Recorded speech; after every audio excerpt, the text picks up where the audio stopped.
My name's Fragoso from Lubbock, Texas, and I fight at 145. And I forgot the other question. So how long have you been training? I've been training on and off for a few years, so probably like about 5 years total. My name's Mateo Gonzalez. I'm 24 years old. I'm from Lubbock, Texas, and I'm a bantamweight fighting for Legacy Fighting Alliance. I've been training on and off. I started whenever I was 14 years old. I started competing whenever I turned 18. I was fresh out of high school. The role that I have right now at Victory Combat Sports Academy, I'm the mixed martial arts team captain. If there was a team captain, it would have to be Mateo. I think I'm right next to that. I don't really know what to call that. But I mean, when he's not here, I'm the one who actually shows the moves up front. And I help a lot of the newer guys kind of, do what they do too. And yeah, I don't really know how to describe it. Maybe like an assistant teacher, maybe. When it comes to the mixed martial arts aspect of training, I'm the head fighter. Of course, there's other fighters that have a lot more experience than me, but I'm in here 5 days out the week, so I'm here every single day. And whenever a fighter's getting ready for a training camp, I'm there with them. Through every single training session that they go through. So that's the role that I play. There's a lot of deciding factors that got me into mixed martial arts. Whenever I was a kid, I used to go watch all the UFC pay-per-views at my uncle's house growing up, and then once I hit 13, 12 years old, I got into a street fight with some kid at our city park, and I ended up getting beat up. And then after that, my brother Jesse, started to teach me how to box, and then from then on out, once I hit 14, he signed me up for my first mixed martial arts class, and from then on out, the rest is history. Growing up, I got bullied a lot, and my uncle Xavier, he was actually a fighter too. So that kind of went together. That's how I ended up starting to learn to fight, just to defend myself and to kind of be closer to him too. And I just fell in love with it. Ever since I used to watch, UFC, all those pay-per-views and all that, I always envisioned myself, at this point in my career. Of course, I've had a lot of ups and downs, but I've always maintained that positive mentality, and I've always just kept on going. And I'm 3-0 right now as a professional. I'm fighting on one of the biggest stages, in the world, and I feel as though 3-4 more fights I'll be in the UFC. Where I always envisioned myself. I always pictured myself being a champion somewhere. I mean, I didn't even think about it as a job or a career, because jobs suck. So yeah, basically, this is something I just enjoy doing, and if I can make a living off it, why not, right? Just keep working towards it. A typical day of training would be coming over here at 6 o'clock, stretching out, jumping on the mats at 6:30. Since John Moore's away and Sulphur Springs, I've I've stepped up, and I've been helping out a lot with teaching jiu-jitsu. I help John teach jiu-jitsu from 6:30 to 7:30, and then from 7:30 to 8 o'clock we do free rolling, and then from 8 to 9 we do technical technique, and then we jump into sparring. And that's just 5 days out the week, sometimes even 6. She went to talk to him. She wasn't very good with me. And she came up to me. And I put her name. She was over. And she kept asking me for her number. So today we're working a takedown technique. So we're doing at least five to six takedowns from a single leg. So Lee, how would you say the class here is usually kind of structured? I mean, John does jiu-jitsu first, and we go from that to either kickboxing or MMA. Me and Lee run through the techniques, and if we do something wrong, John corrects us on it. But for the most part, we get most of the moves right, and then John tells me he's good with it, and I demonstrate it to the whole class, and everything runs pretty dang smooth. At a certain point, it's going to separate the fighters from everyone else too, so we can get more one-on-one work with him. So from that, he'll usually focus more on the actual competitors rather than the regular members. Yeah, at a certain point, like closer to the actual fight, he'll come here and he'll work with us, and he'll separate us from everyone else. It's a lot more intense. You gotta And the worst part to me is the lack of food. You know, and you up the intensity, of course, but I mean, yeah, when you're kind of deprived near the end, that's when it really is the worst. You know, but I mean, it's fun, and I do enjoy it, but there's a lot of grind that comes with it, and a lot of waking up every night with the cramps. And it's a grind, it's hell. You're losing weight, you're cutting weight, you're low on energy, you're hurting, you're tired. I mean, you just gotta just keep on going for that fight. Is there anything y'all focus on in particular? Just lots of technique. Lots of technique. How you feeling? Tired. Yeah? You excited? I'm excited, but I'm ready to eat a pizza again too. You think? I still have two more weeks. I'm good. I can eat pizza if I want. Suck. My least favorite part of fight camp would have to be the dieting and the weight cutting, because I'm a pretty big bantamweight. I walk around at about 160, 165, and losing about 25 pounds. It's not really too fun, but once I get in the groove, you know, you start to see your body change, and you know, you start to be okay with it. But you know, once you weigh in, you get to drink all the fluids that you want, you get to eat whatever you want, and then you get to rehydrate back up. So it's not really, it's just a sacrifice that you have to, you know, learn to deal with.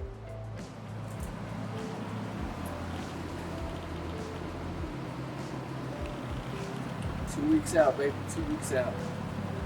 It's always a lack of food. I'd rather get punched in the face in the cage than have to, you know, go without cake and fried chicken and cheeseburgers. It's kind of a love-hate thing, I mean, because you're grinding the whole time.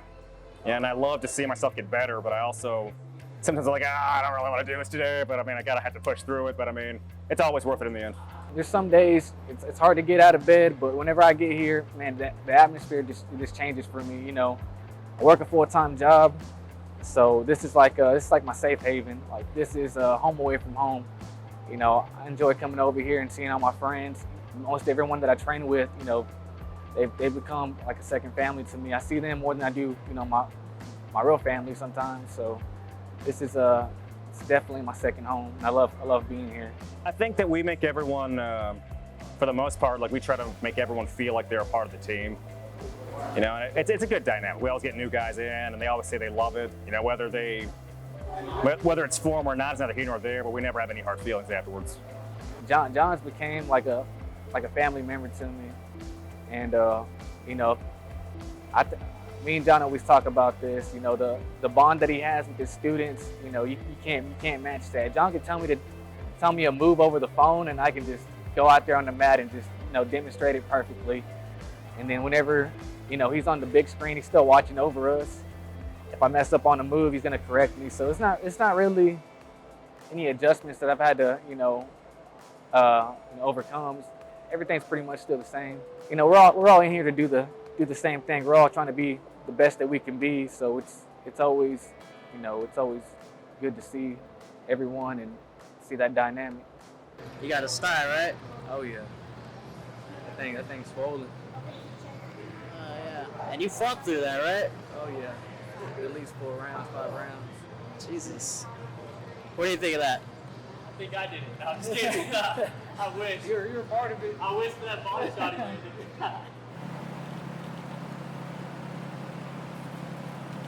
Well, from having a flab day, you're gonna bust that too. Did I hope to God it's lower than it was.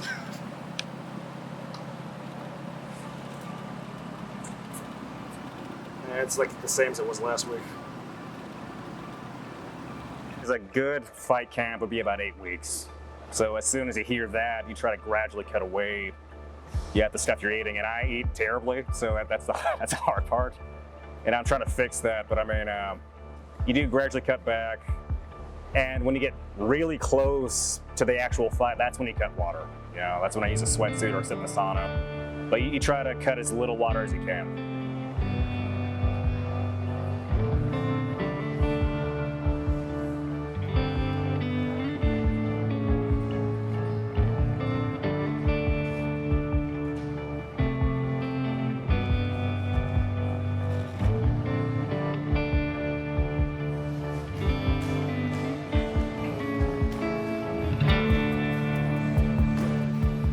Weeks, and I'm gonna feel just like me. And the main thing is we try to follow the curriculum that John sets up. Because a lot of things that he does, like even with striking, he does it to set up something else, whether it's with grappling and striking together. So I mean, you can maybe do mitts or cardio, but we try to follow his game plan pretty close. Yeah, just for that reason. We don't want to confuse ourselves. I try to just mix up, all forms of training that I can that'll help me out with the cardio and that'll ultimately help me out with the mixed martial arts.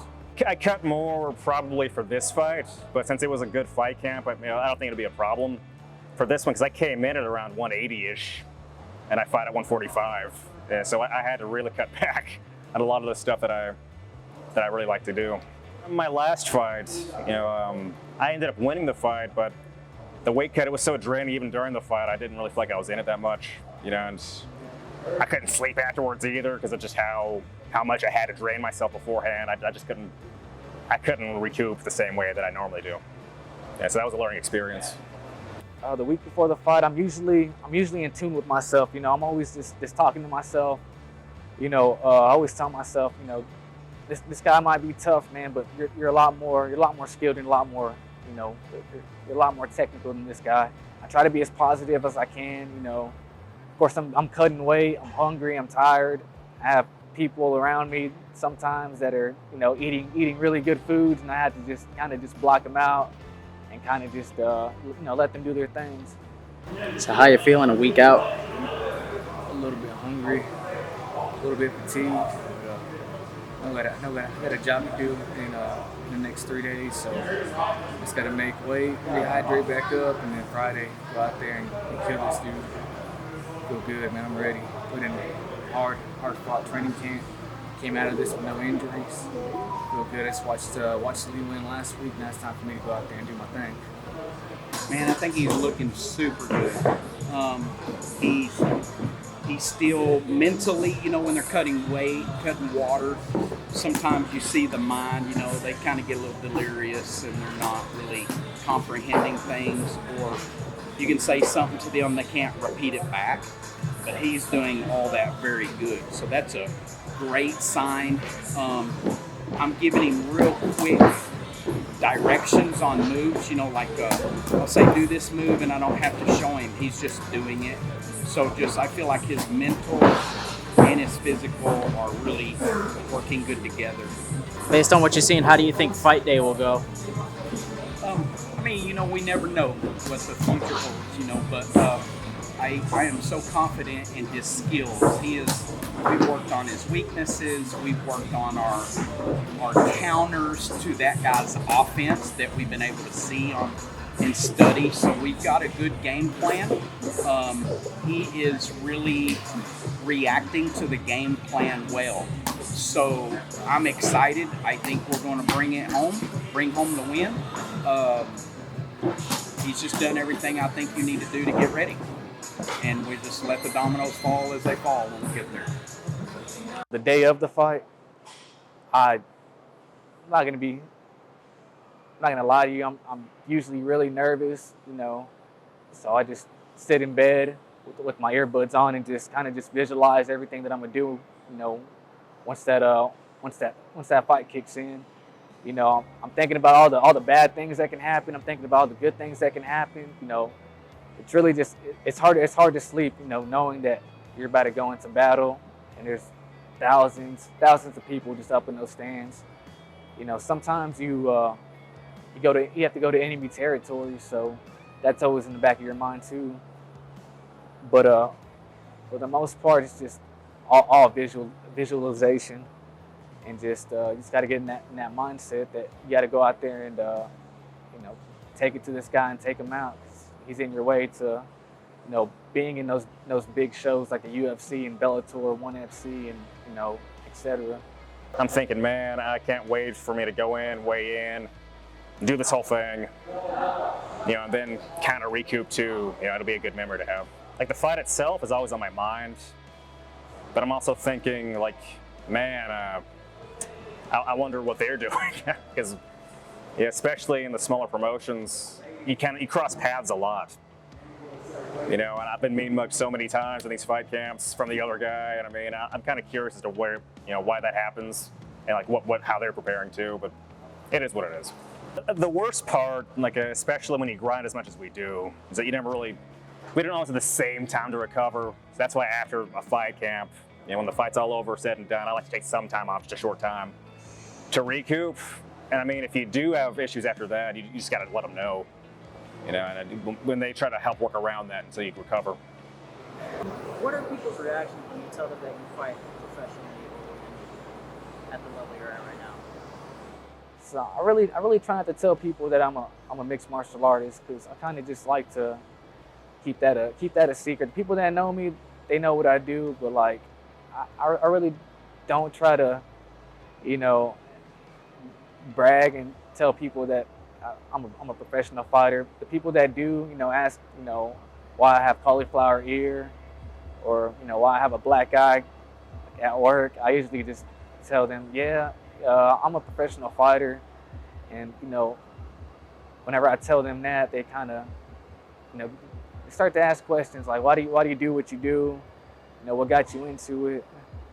The most I get asked is, how much do I get paid? I try to tell them how much I get paid per fight.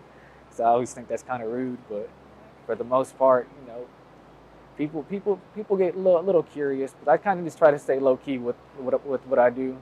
Most of the time, it's an audible, "Oh, you." So I guess you look at me, I don't look intimidating or anything. So it's normally kind of a shock. The bigger shock is when they find out I'm not just a fighter, I'm undefeated right now too. So that's pretty cool.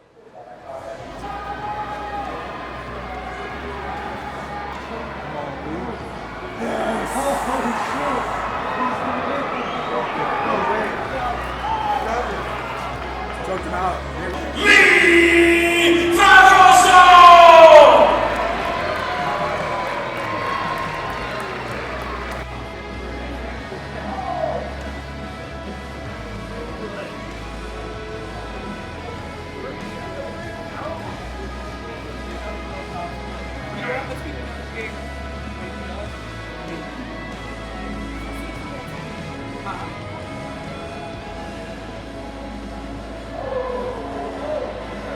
What do you got to say?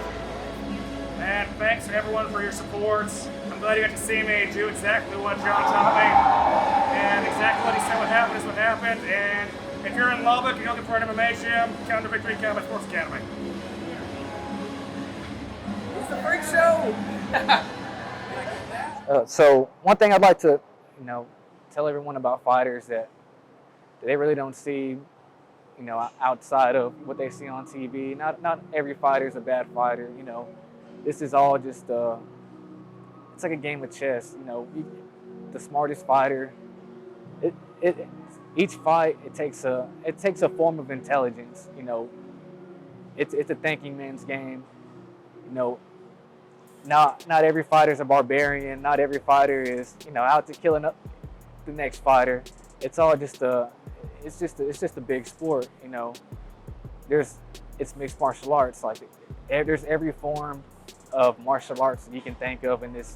In that octagon, you got jiu-jitsu, which takes a lot of thinking and a lot of brain power. You have taekwondo, but you got to be really technical with that. You have your boxing, your kickboxing. You got everything like that.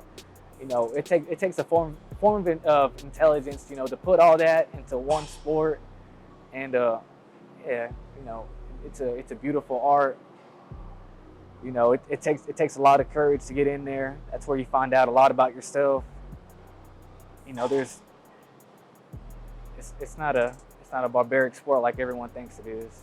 You look at me, you look at Lee. We're just two normal guys. We like to joke around. We like to play video games on the weekends. Like to spend time with our families.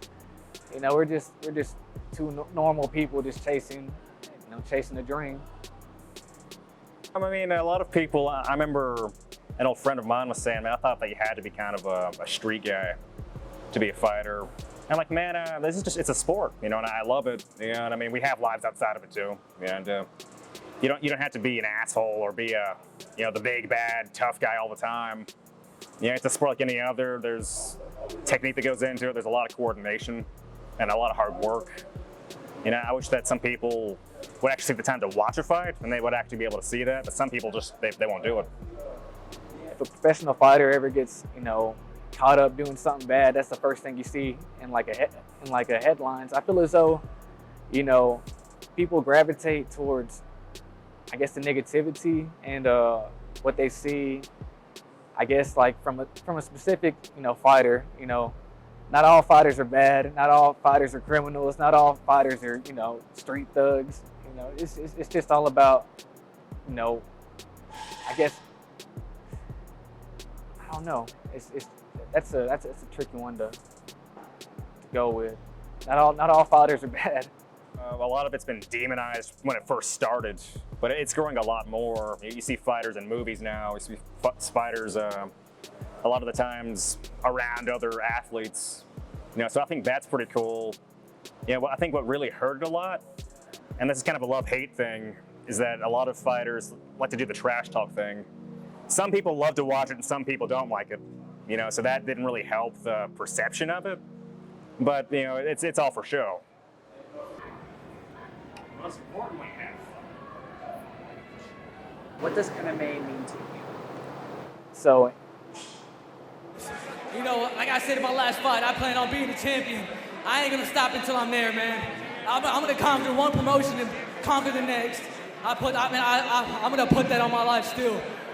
I've been waiting a long time for this, man, and I don't think I could have done a better job on my debut, and I'm so excited. I'm gonna go grab a steak after this, man. Hey, to all my friends that showed up, to all my family back home, hey, this is just the beginning. West Texas representing. MMA has it really means a lot to me. It's really changed my life for the better. The further I move up in this sport, the more money that I can make doing this. The more lives that I can help, the more that I can influence. Students, friends, family, and just help everyone out through mixed martial arts. MMA, it's one of the reasons I wake up every morning. I've had so many jobs I hated, and sometimes I'm like, man, how much do I need to do this today?